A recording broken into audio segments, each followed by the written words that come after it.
ikut majelis semacam ini, apa yang terjadi, reaksi apa yang terjadi kepada diri kita itu jenengan rasakan. Insya Allah pasti terjadi, karena janji Allah tidak akan mungkin bohong, tidak akan mungkin diingkari, pasti. Kata saya tiku wau alladzina amanu wa tatma'innu qulubuhum bidzikrillah, ala bidzikrillah tatma'innul qulub, ala hanya. Jadi cuma satu caranya, ketika hatinya jenengan galau, caranya cuma satu agar tenang, agar tentram, yaitu bidzikrillah, dengan zikir kepada Allah Subhanahu wa ta'ala, baik membaca wirid, baik baca Quran, baik baca sholawat, baik sholat, baik baca rotibul hajat dan sebagainya. Itu zikir kepada Allah Subhanahu wa ta'ala. Ketika jenengan merasa galau, pergi ke pantai, panasan jenengan temriku gitu, terus ngedalne arpo dan lain sebagainya, wangsul masalahnya tasik wonten. Akan tapi ketika hadir majelis semacam ini, insya Allah ketika jenengan punya suatu permasalahan, jenengan pulang, bisa jadi masalahnya masih ada. Akan tetapi satu yang pasti insya Allah jenengan dapat, yaitu suatu ketenangan atau sakinah. Karena guru saya mengatakan orang yang hadir majelis insya Allah minimal yang didapat, minimal paling kecil yang didapat, yaitu sakinah atau ketenangan jiwa. Jika kita menghadapi suatu permasalahan dengan hati yang tenang, sebesar apapun permasalahan insya Allah bisa terselesaikan ya.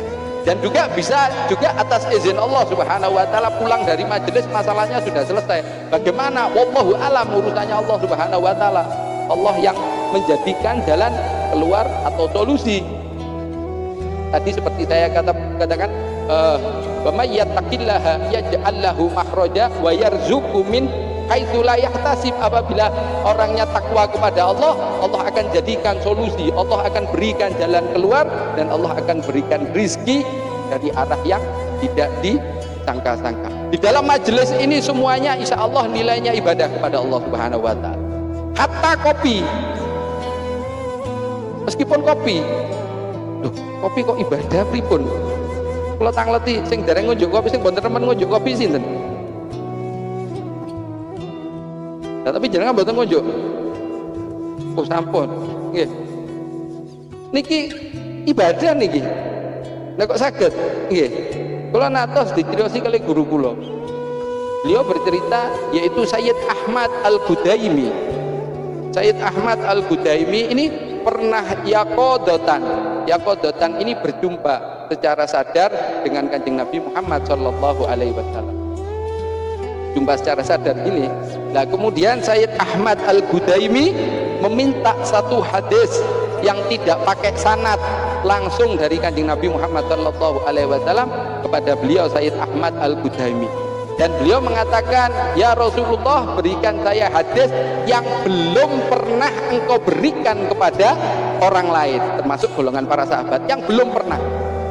Akhirnya sama yang mulia baginda Nabi Agung Muhammad sallallahu alaihi wasallam diberikan 3 perkara dalam satu hadis.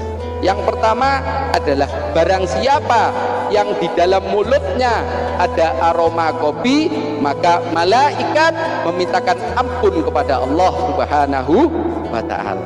Gitu, ngopi tok ibadah. Disuwun ning ngapura kalian malaikat datang Allah Subhanahu wa ta'ala. Tuh, gitu. Cocok mboten?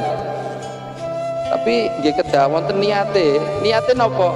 Ya Allah, saya niat minum kopi ini agar tidak terjaga dari kantuk. Dari wau dzikir niku ngunjuk kopi riyin. Makane kula suwun diberikan kopi sebelum majelisnya dimulai, bukan setelahnya. Kalau setelahnya diberikan kopi akan membawa banyak madorot. Lho kok saged begadangan sampai menjelang subuh akhirnya gak sholat subuh. Nggih, soalnya kopine teng wengking di belakang acara. Tapi kalau kopinya di depan, gitu, setelah selesai acara tidak diberikan kopi, mau tidak mau mereka pulang. Mau kopi di rumahnya masing-masing, urusannya pribadi masing-masing. Jadi ngopi saja. Ibnu Hajar Al-Asqalani mengomentari hadis ini mengatakan semua yang jaiz, semua yang diperbolehkan dikembalikan kepada niatnya. Niatnya nopo niki? Nek jenengan ngunjuk kopine niate ngenteni bal-balan. Jadi yang galer nggih, ngene. Boten mau kecil kok nek tiyang putri ngentosi bal-balan kecil yang dalet ngentosi bal-balan ya kopine boten saged derek hadis niki. Tapi ketika jenengan ngunjuk kopi, ketika bangun tidur buat kopi kecil terus diminum, niatnya agar terjaga daripada kantuk, ketika qiyamul lail, ketika sholat tahajud, ketika zikir di waktu malam hari, insya Allah ini minum kopinya termasuk ibadah sesuai yang disampaikan oleh Kanjeng Nabi Muhammad SAW kepada Sayyid Ahmad Al-Gudaimi. Insya Allah di majelis ini akan dilazimkan, akan diteruskan kebiasaan memberikan kopi sebelum melaksanakan majelis dengan niat itba salafuna soleh. Itba salafuna soleh, nyonto tiang terdahulu ingkang soleh. Sinten sing dicontoh? Al-Imam Fakhrul Wujud Sayyidina Syekh Abu Bakar bin Salim. Beliau ini dijuluki Sohibul Qahwah, yang memperkenalkan, yang mempopulerkan tentang kopi. Karena apa? Majelis beliau belum akan dimulai ketika jamaah yang hadir ini belum minum kopi, gak akan dimulai. Ketika mereka sudah mulai kopi semuanya, maka majelisnya Sayyidina Syekh Abu Bakar bin Salim dimulai. Dan ini kita itba kepada beliau, nyontoh kepada beliau, Al-Imam Fakhrul Wujud Sayyidina Syekh Abu Bakar bin Salim. Ingkang kaping